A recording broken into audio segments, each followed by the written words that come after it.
والصلاة والسلام على سيد المرسلين أما بعد فأعوذ بالله من الشيطان الرجيم بسم الله الرحمن الرحيم والصلاة والسلام عليك يا رسول الله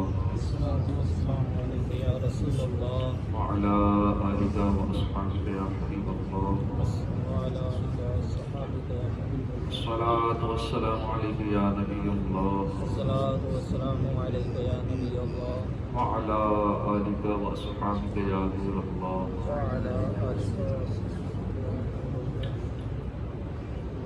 نويت سنة الاعتكاف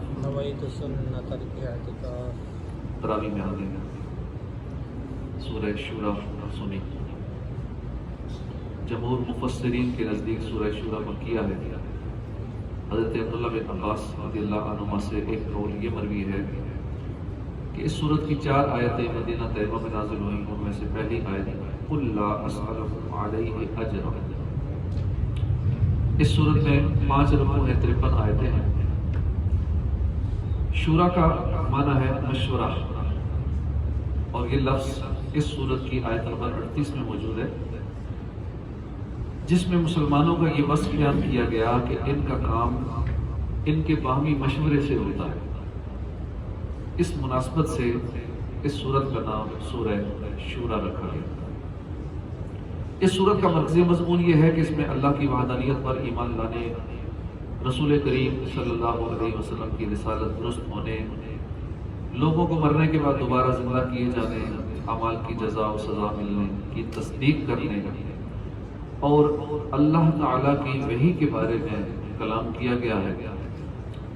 نیز اس میں یہ چیزیں بیان کی گئیں، اس کی ابتدا میں بیان کیا گیا کہ جس طرح لوگوں تک اللہ کے احکام پہنچانے کے لیے اللہ تعالیٰ نے تمام انبیاء و مرسلین علیہم السلام کی طرف وحی فرمائی، اسی طرح اپنے حبیب صلی اللہ علیہ وسلم کی طرف بھی وحی فرمائی۔ یہ بیان کیا گیا کہ زمین و آسمان میں موجود ہر چیز کا مالک اللہ تعالیٰ ہے، اور اس کی عظمت و شان یہ ہے کہ اس کی کبریائی کی ہیبت سے آسمان جیسی عظیم مخلوق پھٹنے کے قریب ہو جاتی ہے۔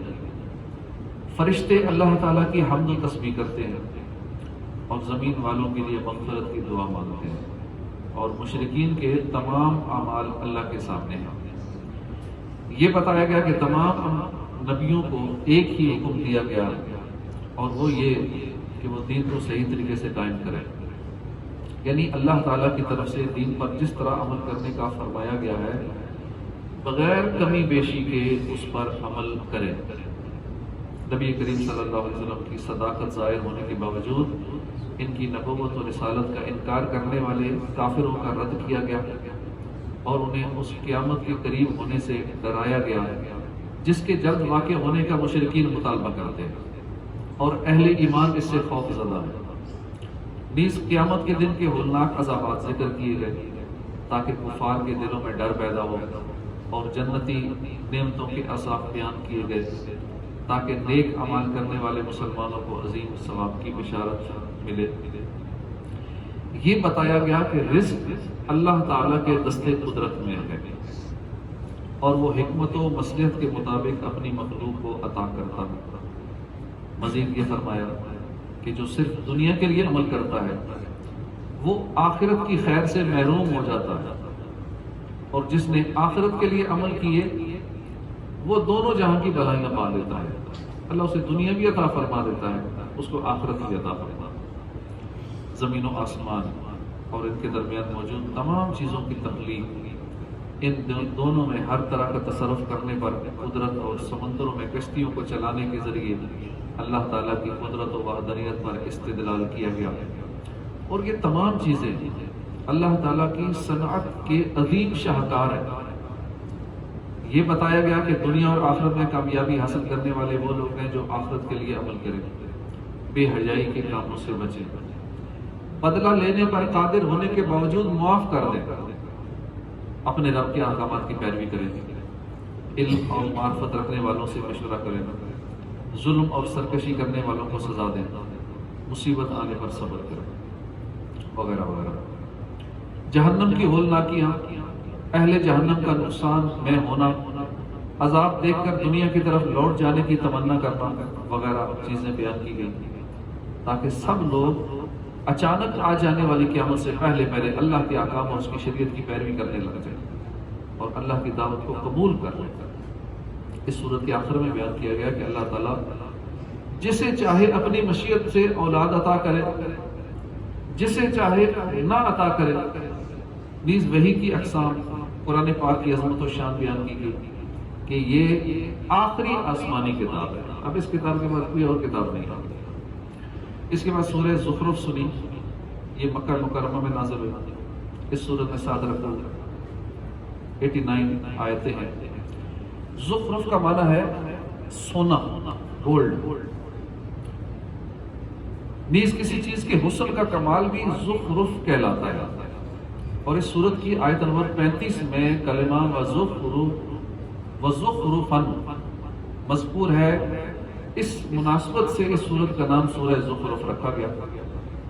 اس سورت کا مرکزی مضمون یہ ہے کہ اس میں اللہ کی وحدانیت پر ایمان لانے، اس کے ساتھ کسی کو شریک نہ کرنے، حضور پر نور صلی اللہ علیہ وسلم کے اللہ تعالیٰ کا رسول ہونے، قرآن مجید اللہ تعالیٰ کا کلام ہونے، قیامت کے دن مردوں کو دوبارہ زندہ کیے جانے اور اعمال کی جزا اور سزا ملنے پر کلام کیا گیا ہے۔ اور اس صورت میں یہ چیزیں بیان کی گئی۔ اس صورت کی ابتدا میں بتایا گیا کہ قرآن مجید عربی زبان میں اللہ کا کلام ہے اور اسے عربی زبان میں نازل کرنے کی حکمت یہ ہے کہ اولین مخاطب یعنی عرب والے اس کے معنی اور احکام کو سمجھ سکیں۔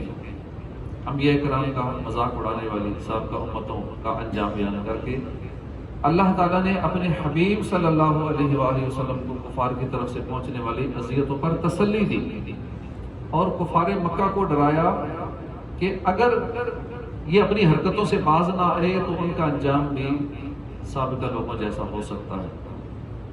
اللہ کی قدرت پر دلالت کرنے والی چند چیزیں بیان کی گئی اور یہ بتایا گیا کہ کفار کی جہالت اور بے وقوفی کا یہ حال ہے کہ وہ اللہ کو اپنا خالق ماننے کے باوجود بتوں کو پوجا کرتے ہیں، بتوں کی پوجا کرتے ہیں، حالانکہ یہ مانتے ہیں کہ اللہ خالق ہے، اللہ مالک ہے، اللہ رازق ہے، پھر بھی بتوں کی پوجا کرتے ہیں۔ کتنے بے وقوف ہیں۔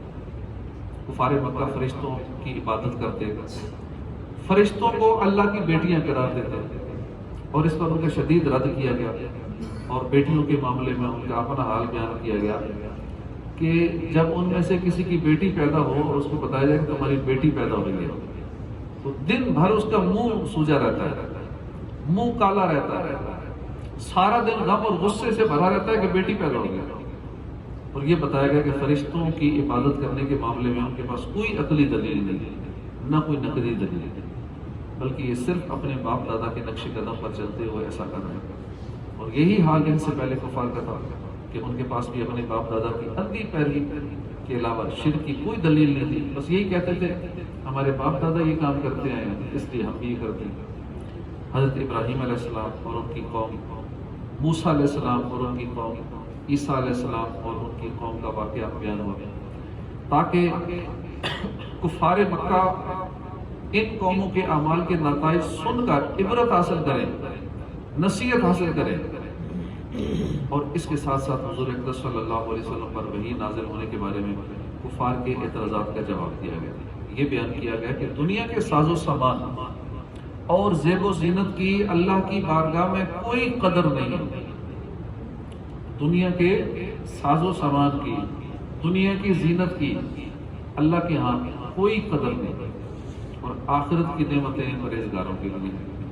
یہ بتایا گیا کہ جو قرآن کی ہدایتوں سے منہ پھیرے اور اللہ کے عذاب اور اس کی پکڑ سے بے خوف ہو جائے تو اللہ تعالیٰ اس پر ایک شیطان مقرر کر دیتا ہے جو دنیا میں اس کے ساتھ رہتا ہے، اس کو نیک کاموں سے روکتا رہتا ہے، اسے حرام کاموں میں مبتلا کرتا رہتا ہے۔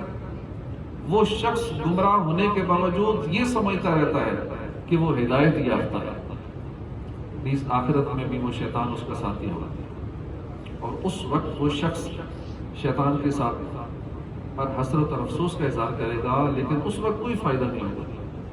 اب وہ شیطان اس سے مسلط کر دیا جاتا ہے جو اللہ کی نافرمانی کرتا ہے۔ کفار مکہ کی ایمان قبول نہ کرنے پر حضور کو تسلی دی گئی اور بتایا گیا کہ یہ لوگ دل کے بہرے ہیں، دل کے اندھے ہیں، جس کی وجہ سے یہ ایمان نہیں لائیں گے۔ اس لیے آپ ان کی سرکشی پر رنجیدہ نہ ہوں، بلکہ قرآن پاک کو مضبوطی سے تھامے رکھیں اور اس کے احکامات پر عمل کرتے رہیں۔ اب سرکار صلی اللہ علیہ وسلم نیکی کی دعوت دیتے ہیں، لیکن کتنے لوگ تھے بدبخت جو نہیں قبول کرتے تھے، نہیں سنتے تھے، پھر بھی کفر و شرک کرتے تھے۔ آج ہم کسی کو نیکی کی دعوت دیتے ہیں، اگلا بات نہ سنے یا آگے سے دو چار باتیں سنا دیں، ہم ڈسہارٹ ہو جاتے ہیں، نیکی کی دعوت دینا ہی چھوڑ دیتے ہیں، نیک کام ہی چھوڑ دیتے ہیں۔ کیوں؟ لوگ باتیں کرتے ہیں، فلاں نے یہ کہہ دیا تھا، فلاں نے یہ کہہ دیا۔ بھائی ہماری کیا حیثیت ہے؟ اللہ کے محبوب، تمام انبیاء کے سردار سرکار صلی اللہ علیہ وآلہ وسلم پر ایمان لانے والے کتنے تھے؟ ان سے بڑھ کر اچھی نیکی دعوت کس کی تھی؟ ان سے بڑھ کر اچھا انداز کس کا تھا؟ ان سے بڑھ کر حسین چہرہ کس کا تھا؟ لیکن اس کے باوجود بدبخت لوگ ہر دور میں ہوتے ہیں، نہ ماننے والے ہر دور میں ہوتے ہیں، انبیاء کو جھٹلانے والے ہر دور میں رہے ہیں۔ تو ہماری بات کوئی سن لے، بھائی ہمارے اندر کیا خوبی ہے کہ ہماری بات اگلا سنے، ہماری ہر بات پہ ہاں میں ہاں ملائے، جو ہم کہیں بھائی نماز پڑھا کر سارے نماز پڑھنا شروع کر دیں۔ بھائی کیسے ایسا ہو سکتا ہے؟ اس کا مطلب ہے ہم کچھ سمجھتے ہیں اپنے آپ کو کہ میں دعوت دے رہا ہوں، میری نہیں سنی، بھائی میں ہوں کیا، میں کیا حیثیت ہے میری؟ نہ نیکی کی دعوت دینا آتی ہے، نہ انداز آتا ہے، نہ اخلاص ہے، نہ وہ زبان ہے، نہ اس طرح کی نیکیاں، عبادات، گناہوں بھرا نامہ اعمال۔ تو ہمیں نیکی کی دعوت ثواب کی نیت سے دیتے رہنا چاہیے، سنیں نہ سنیں، کوئی ہماری بات مانے نہ مانے، ہم چندے کا کہیں کوئی چندہ دے نہ دے، نماز کا کہیں نماز پڑھے نہ پڑھے، ہمیں دعوت دینے کا ثواب ملتا رہے گا۔ ہم اگر 500 بندوں کو کہتے ہیں اللہ کی راہ میں خرچ کرو، زکوٰۃ دو، فطرہ دو، مسجد میں پیسے دو، مسجد میں ماہانہ 3000 روپے دیا کرو، کوئی نہیں سنتا، ایک بھی نہیں دیتا، ہمیں بولنے کا ثواب تو مل گیا، بار بار بولتے رہے، جب تک وہ نہیں دے رہا، آپ کو موقع دے رہا، چانس دے رہا کہ نیکیاں اور کما لو، نہیں دیتا، کہتے رہے، ثواب ملتا رہے گا۔ یہ بتایا گیا کہ متقی مسلمانوں کے علاوہ دیگر لوگ قیامت کے دن ایک دوسرے کے دشمن ہوں گے، اور فرما بردار مسلمان اس دن بے خوف ہوں گے اور انہیں نیک اعمال کے صدقے میں جنت کی عظیم الشان نعمتیں ملیں گی، جبکہ کافر ہمیشہ کے لیے جہنم کے عذاب میں رہیں گے، اور جہنم میں ان کا چیخنا چلانا اور فریادیں کرنا انہیں کوئی فائدہ نہ دے گا۔ اس صورت کے آخر میں نبی کریم صلی اللہ علیہ وسلم کے خلاف دار الندوہ میں تیار کی گئی کفار مکہ کی سازش کا ذکر کیا گیا۔ اس کے بعد سورہ دخان سنی، یہ مکے میں نازل ہوئی، اس میں 3 رکوع ہیں، 59 آیتیں ہیں۔ عربی میں دھوئیں کو، اسموک کو دخان کہتے ہیں۔ اس صورت کی آیت نمبر 10 میں دھوئیں کا ذکر ہے، تو اس وجہ سے اس صورت کا نام دخان رکھا گیا ہے۔ حضرت ابو ہریرہ رضی اللہ عنہ سے روایت ہے، تاجدار رسالت صلی اللہ علیہ وسلم نے فرمایا، جس نے رات کے وقت سورہ حامیم دخان کی تلاوت کی تو وہ اس حال میں صبح کرے گا کہ اس کے لیے 70,000 فرشتے استغفار کرتے ہوں گے۔ حضرت ابو ہریرہ سے روایت ہے، رسول کریم صلی اللہ علیہ وسلم نے فرمایا، جس نے جمعہ کی رات میں سورہ حامیم دخان پڑھی اسے بخش دیا جائے گا۔ حضرت ابو امامہ رضی اللہ عنہ سے روایت ہے، حضور پر نور صلی اللہ علیہ وسلم نے فرمایا، جس نے جمعے کی رات یا جمعے کے دن میں سورہ حامیم دخان پڑھی تو اللہ تعالیٰ اس کے لیے جنت میں گھر بنائے گا۔ اس صورت کا مرکزی مضمون توحید و رسالت، مرنے کے بعد دوبارہ زندہ کیے جانے، اعمال کی جزا ملنے کا بیان ہے۔ اس صورت میں یہ چیزیں بیان کی گئی۔ ابتدا میں یہ بیان کیا گیا کہ اللہ تعالیٰ نے قرآن مجید کو شب قدر میں نازل کیا، اور اس رات میں اللہ کے حکم سے تمام اہم کام فرشتوں کے درمیان تقسیم کر دیے جاتے ہیں، اور یہ بتایا گیا کہ کفار مکہ قرآن مجید کے بارے میں شک میں پڑے ہوئے ہیں، اور جس دن انہیں عذاب دیا جائے گا تو اس دن وہ عذاب دور کیے جانے کی فریاد اور ایمان قبول کرنے کا اقرار کریں گے، اور ان کا حال یہ ہے کہ اگر ان سے عذاب دور کر دیا جائے تو بھی یہ ایمان نہ لائیں گے، کیونکہ یہ نبی کریم صلی اللہ علیہ وسلم کے واضح معجزات دیکھ کر ایمان نہیں لائے، اب کہاں ایمان لائیں گے۔ اور یہی حال ان سے پہلے کفار کا تھا کہ وہ بھی روشن نشانیاں دیکھنے کے باوجود اپنے کفر پر قائم رہے۔ اس کی مثال موسیٰ علیہ السلام اور فرعون کا واقعہ بیان کیا گیا، مثال کے طور پہ فرعون اور اس کی قوم کا دردناک انجام بیان کیا گیا تاکہ کفار مکہ اس سے عبرت حاصل کرے۔ کفار مکہ نے مرنے کے بعد دوبارہ زندہ کیے جانے کا انکار کیا تو تبع نامی بادشاہ کی قوم اور ان سے پہلی قوموں جیسے عاد اور ثمود کا انجام بیان کر کے ان کا رد کیا گیا۔ کفار مکہ کے سامنے قیامت کے دن کی ہولناکیاں بیان کی گئی اور اس دن ہونے والے حساب اور ملنے والے عذاب اور جہنمی کھانے زقوم کے بارے میں بتایا گیا، اور سورت کے آخر میں نیک لوگوں کا ٹھکانہ برے لوگوں کا ٹھکانہ بتایا گیا، تاکہ نیک لوگ خوش ہو جائیں، نیک لوگ اور نیک عمل کنٹینیو کرتے رہیں، استقامت سے کرتے رہیں، اور برے لوگ دردناک عذاب سے ڈر جائیں، اپنے برے افعال سے باز آ جائیں۔ اس کے بعد آخری سورت سورہ جاثیہ، یہ ہم نے سنی۔ سورہ جاثیہ اس آیت کے علاوہ بقیہ ہے، قل للذین آمنوا یغفروا۔ اس سورت میں 437 آیتیں ہیں۔ جاثیہ کا مطلب ہے زانوں کے بل گرا ہوا۔ اس سورت کے آیت نمبر 28 میں بیان کیا گیا کہ قیامت کی ہولناکیوں کی شدت سے ہر امت زانوں کے بل گر جائے گی، اور اس مناسبت سے سورت کا نام سورہ جاثیہ رکھا گیا۔ اس سورت کا مرکزی مضمون یہ ہے کہ اس میں اللہ کی وحدانیت پر ایمان لانے، حضور کی رسالت کی تصدیق کرنے، قرآن مجید کو اللہ کا کلام تسلیم کرنے، مرنے کے بعد دوبارہ زندہ کیے جانے، اعمال کی جزا اور سزا ملنے کا اعتراف کرنے کی دعوت دی گئی۔ اس سورت کی ابتدا میں بتایا گیا کہ آسمانوں اور زمینوں میں، انسانوں کی تخلیق اور جانوروں میں، رات اور دن کی تبدیلیوں میں، آسمان سے بارش نازل کر کے بنجر زمین کو سرسبز و شاداب کرنے میں، ہواؤں کی گردش میں اللہ کی قدرت اور وحدانیت کی نشانیاں موجود ہیں۔ تو ان نشانیوں کو جھٹلا کر مشرکین کون سی بات پر ایمان لائیں گے؟ قرآن مجید کی آیتیں سن کر ایمان لانے سے تکبر کرنے والے، اپنے کفر پر قائم رہنے والے، قرآن مجید کی آیتوں کا مذاق اڑانے والے اور اس کی ہدایت کو نہ ماننے والے کو جہنم کے دردناک عذاب کی وعید سنائی گئی۔ اللہ کی نعمتوں میں غور و فکر کرنے کی دعوت دی گئی، مسلمانوں کی اخلاقی تربیت فرمائی گئی، اور یہ بتایا گیا کہ جو نیک کام کرتا ہے اس کا فائدہ اس کی ذات کو ہوگا، جو برے کام کرتا ہے تو ان کاموں کا وبال بھی اسی پر ہوگا۔